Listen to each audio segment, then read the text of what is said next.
1 o'clock through till 2. And don't forget, anything but Coldplay coming up from 2 o'clock. But a woman from Chepstow is taking a well-earned rest over Christmas after trekking some 850 miles on her own for charity. Next year, Davina Farah is taking on an even bigger challenge, and we can talk to her now. Good morning, Davina. How are you doing?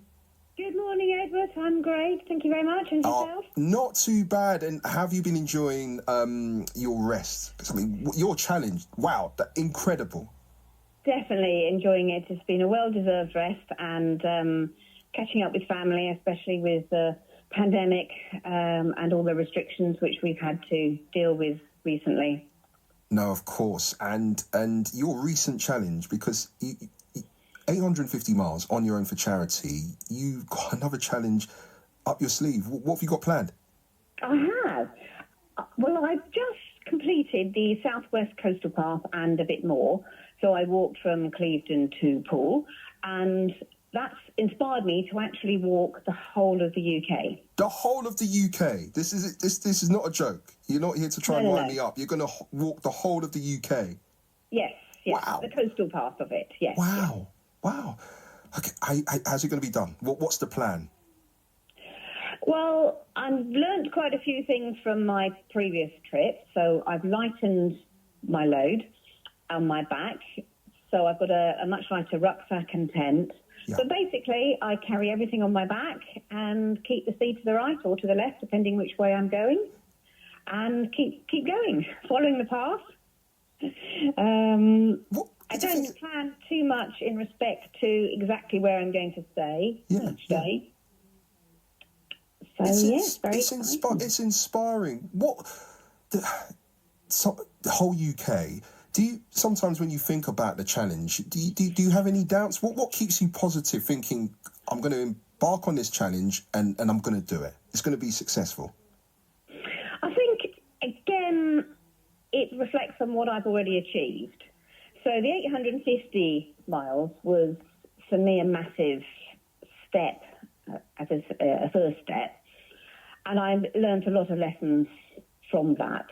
Yeah. Both the generosity of people, my own limitations, walking on my own, things like technology, having to have, your phones and being safe, keeping safe, but also having that whole process with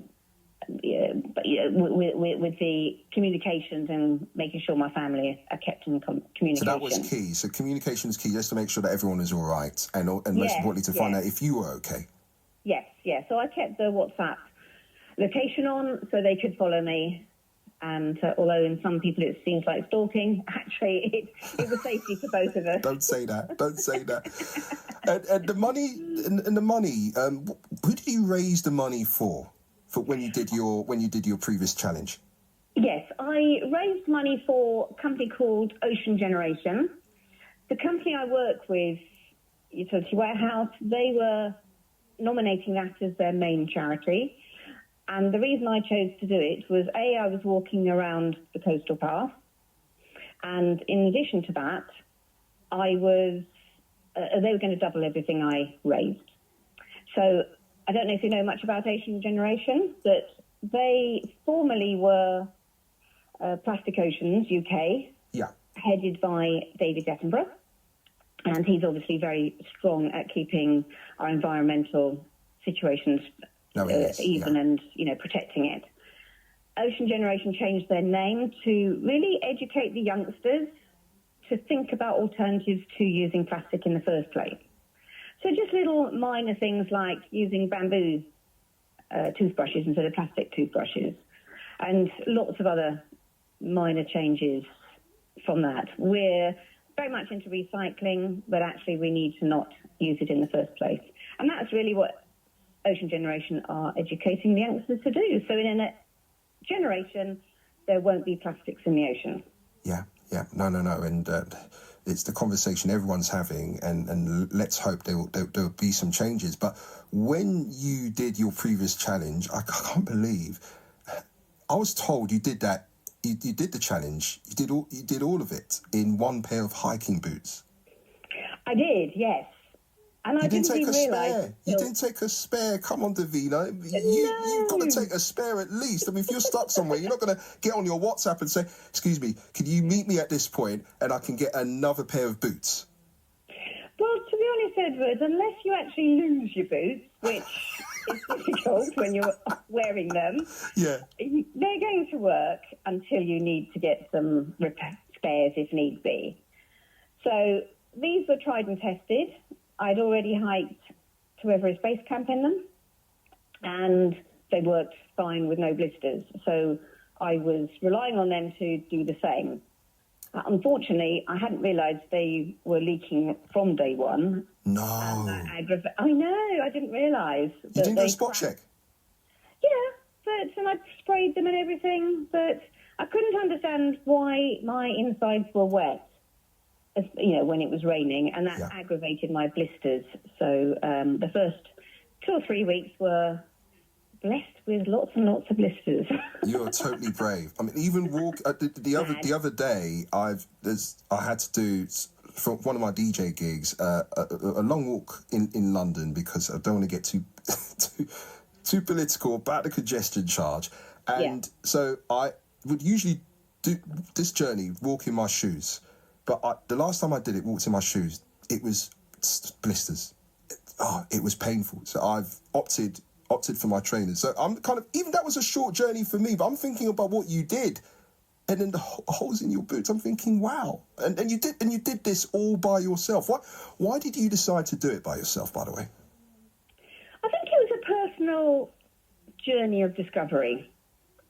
COVID sort of changed a lot of our thought processes, and for me, as a lot of people have, gone through a lot of life events, divorce, moving house, kids leaving home. My mum was ill, and then unfortunately she passed away. So I'm sorry to hear that. So sorry to hear that. That's okay, but thank you. It was then a case of time for me, and I'd planned to go to South America. But obviously COVID meant that we couldn't do that, and I decided I really wanted to do this on my own, and just see how I coped on my own and really be happy and content with myself, because so much we're reliant on entertainment, people, going out, and COVID really, reflected on us internally, and, that's why a lot of people struggled with mental health, etc. Yeah, I mean, for you personally, once again, sorry to hear, your loss and your mum, but also just about the way things were at the time with the pandemic. Was that did that change everything for you? The way you usually you're thinking, just everything around what was going on in your life. Did you decide, look, this is the moment where if I don't do this now, it will never happen? To be honest, yes. It reminded me of what I did in my 20s when my father died when I was only 17. He made lots of plans with my mum, which didn't happen. And so I did a round-the-world trip then to create memories that if nothing else happened, at least I'd done that. And then COVID reminded us of that. So, and I'm not as young as I was. Age is nothing but a number, Davina. Just remember that it's how you feel, and it's how you look when you smile at yourself. Look at the mirror. Just embrace that moment. It's not about age. Just do your thing. Yeah, absolutely. So that was it. I can't remember what you said. Sorry, no. So I was talking about whether it was COVID made life more reflective and it enabled you to make those necessary changes if you wanted to make those changes. And it's interesting, what you're saying in terms of with your dad there and the plans that he had that all made or wanted to do with your mum. And I've got to ask the question, you've done this all by yourself. The next challenge, are you going to be doing it by yourself again? Is it going to be, literally, is it just going to be Davina, so me, myself and I? Is that what the next challenge is going to be? I would love people to join me, but I also recognise that most people have got other commitments.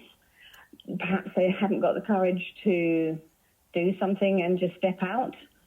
And I created both a website and Facebook page just saying join Davina. The idea is, if you want to, just join me for a day, join me for a few hours, or even join me for a week or two. And my intention is to really inspire people just to get out and just go for it, not worry about everything. The most common comment I've had is, aren't you worried about being on your own as a woman? And yes, I'm very aware of my safety. You have your gut feeling. You've really got to listen to that. But you've got to look that generally the world is a good place. Yeah. And if you worry about what's going to happen, 90% doesn't, and you miss so much. And life is so short. I love your philosophy. When are you thinking of starting this? When are you going to go on the road? Realistically, probably April. Get the winter out. It's not quite. You don't want to be doing it next week when it's cold. No, although I did do a trial with my new equipment end of November, beginning of December, where I did 3 days camping. So that was interesting. Wow. But my backpack was much lighter. I felt much happier with it. Yeah. So I know I can do more each day than I did last time. So definitely April. And how can people get involved? How can people support and to help you out with a place of donation? A donation, definitely. It's a Just Giving page. So it's Just Giving /fundraising. Oh, no, it's justgiving.com/fundraising/join-Davina. It's also on my Facebook page, Join Davina, and my website, also joindavina.co.uk. Thank you so much for joining us, and let us know how you get on. And when you start it in April, and thanks for the inspiration, because we need it, especially around this time of the year, especially today, where I'm sure someone at home is probably just patting their stomach thinking, gosh, did I consume that amount of food over the break? I need to embark on a challenge, and possibly they can join you. Yes, definitely. There's also another way. There's, not for me personally, but self-challenge, is there's a company which promotes virtual walking. So you're actually walking, but you add consecutively, and then you make your own journey, whether or not that's Land's End to John O'Groats or something like that. Yeah. So there are other ways. There's lots of options. Yeah, for being able to be inspired. And even if they haven't got the time to take off because of family commitments, everyone can get out and do a walk. No excuses. Or a run.